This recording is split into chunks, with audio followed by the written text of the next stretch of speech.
ஹாய்ங்க, எப்படி இருக்கீங்க? நான் சூப்பராக இருக்கேன். இந்த வீடியோ பொறுத்த வரைக்கும் தேர்தல் 2026 தமிழ்நாடு தேர்தல் கலையோட தேர்தல் திருவிழாவுக்கு தயாராகிருக்கு. எனக்கு நினைவு தெரிஞ்சு ஒரு தேர்தல் சுவாரஸ்யமான தேர்தல் அப்படின்னு கேட்டிங்கன்னா இந்த தேர்தலாக தான் இருக்கும். இந்த நிமிஷம் வரைக்கும் யார் ஜெயிப்பாங்க யார் தோப்பாங்கங்கிறது யாருக்குமே தெரியல. அத்தனை பேரும் ஒரு பதட்டத்தோடயே இருக்காங்க. அத்தனை பேருக்குமே ஒரு அஜெண்டா இருக்குது அப்படிங்கிறது தான் நிஜம். எங்கே பார்த்தாலும் கூட்டம் கூட்டமாக மக்கள் இருக்காங்க. எங்கே பார்த்தாலும் பாட்டு சத்தம் கேட்குது, நோட்டீஸ்கள் பறக்குது, வீதி எங்கும் கொடிகள் தோரணங்கள்னு ஒரு தமிழ்நாடே ஒரு திருவிழாவுக்கு தயாராகிட்டு இருக்குன்னு தான் சொல்ல முடியும். இன்னமும் 20 நாட்கள் கூட கிடையாது. ஆனாலும் இன்னைக்கு வரைக்கும் யாருக்கு ஆதரவு இருக்கு அப்படிங்கிறது தெரியவே இல்லை. யார் வந்தாலும் கூட்டம் கூடுது, எல்லாரையும் கொண்டாடி தீர்க்கிறாங்க. மக்கள் மனசுல என்ன இருக்குங்கிறது யாருக்குமே புரியல அப்படிங்கிறத ரொம்ப சுவாரஸ்யமான விஷயமாகவும் சுவாரஸ்யமான மர்மமாகவும் இருக்கு.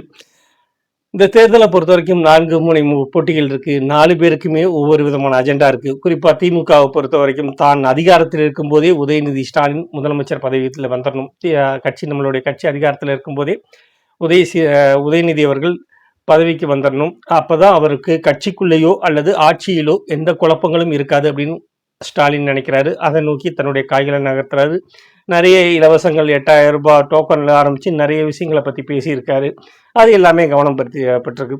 இன்னொரு பக்கம் எடப்பாடி பழனிசாமி, அவரை சார்ந்திருக்கக்கூடிய கட்சி, அவரை பொறுத்த வரைக்கும் இந்த தடவை அவர் ஆட்சியை பிடிச்சே ஆகணும். காரணம், ஆட்சியை தன்னுடைய பொதுச் செயலாளர் அப்படிங்கிற பதவியை தக்க வச்சுக்கிறதும் தொடர்ச்சியா இது வரைக்கும் 10 வருடங்கள் ஆட்சியில இல்லாம இருந்ததே கிடையாது. ஒரு தடவை தோப்பாங்க, அடுத்த தடவை ஜெயிச்சிருவாங்க ஏடிஎம்கே. இன்னமும் சொல்ல போனோம்னா எடப்பாடி வர்றதுக்கு முன்னாடி வரைக்கும் தொடர்ச்சியா 2 தடவை ஜெயலலிதா அம்மா ஜெயிச்சிருக்காங்க.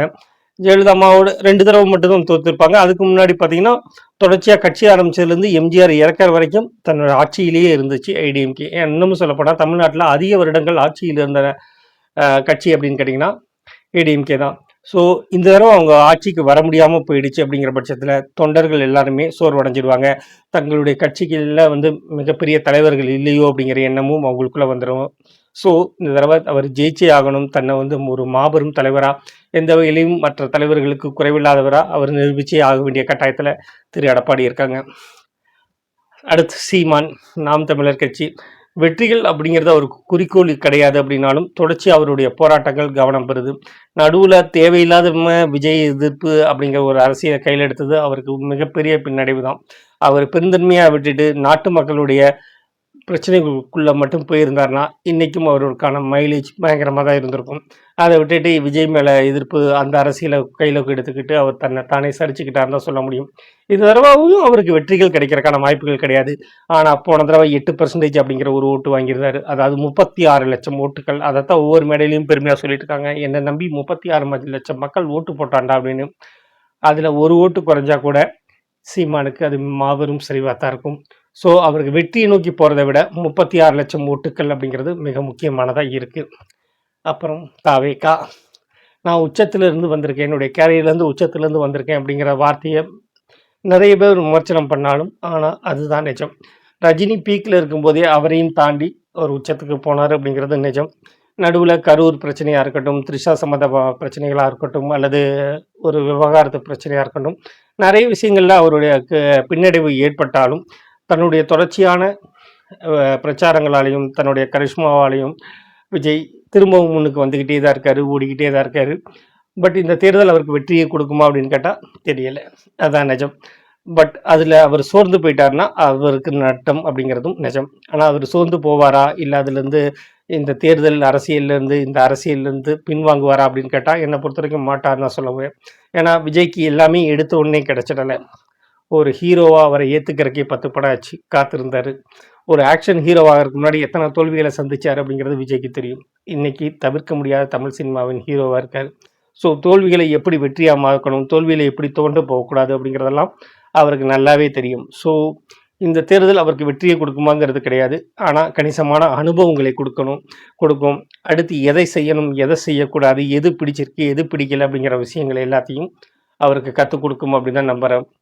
இந்த தேர்தலை பொறுத்த வரைக்கும் இப்போவும் நான் சொல்கிறது ஒரே ஒரு விஷயந்தான், யாருக்கு ஓட்டு போட போகிறாங்கங்கிறது தெரியாது. இந்த நிமிஷம் வரைக்கும் அவங்க யோசிச்சுட்டு இருக்க விஷயங்கள் எல்லாமே கடைசி நிமிஷத்தில் அந்த இவி மிஷினில் பட்டன் அமுக்கும் போது என்னவாக போகுது, என்ன யோசிக்க போகிறாங்கன்னு தெரியல. எப்போவுமே நம்ம இவங்களுக்கு தான் ஓட்டு போடுறோம், இன்றைக்கும் அவங்களுக்கே போடுவோம்னு நினைப்பாங்களா, இல்லை இந்த தடவை மாற்றி போடுவோம்னு யோசிப்பாங்களா, இல்ல ஒருத்தர் ரொம்ப நாளா எனக்காக ஒரு வாய்ப்பு குடுங்கன்னு 15 வருஷமா கத்திக்கிட்டு இருக்கானே, அவனுக்கு பண்ணுவோமே அப்படின்னு யோசிப்பாங்களா?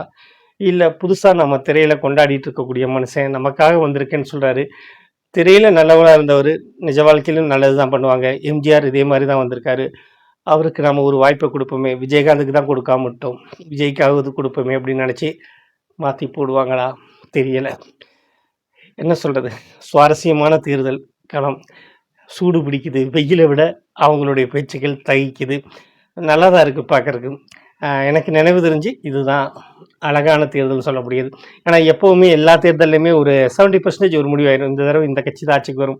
இல்ல இந்த ஆட்சியே தொடர்ந்துரும் அப்படின்னு சொல்ல இருந்துச்சு. இப்போ எதுவுமே சொல்ல முடியல. தாவேகா அப்படிங்கிற ஒரு கட்சி வந்து எல்லா கட்சிகளுடைய கணக்குகளையும் மாத்தி போட்டிருக்கு.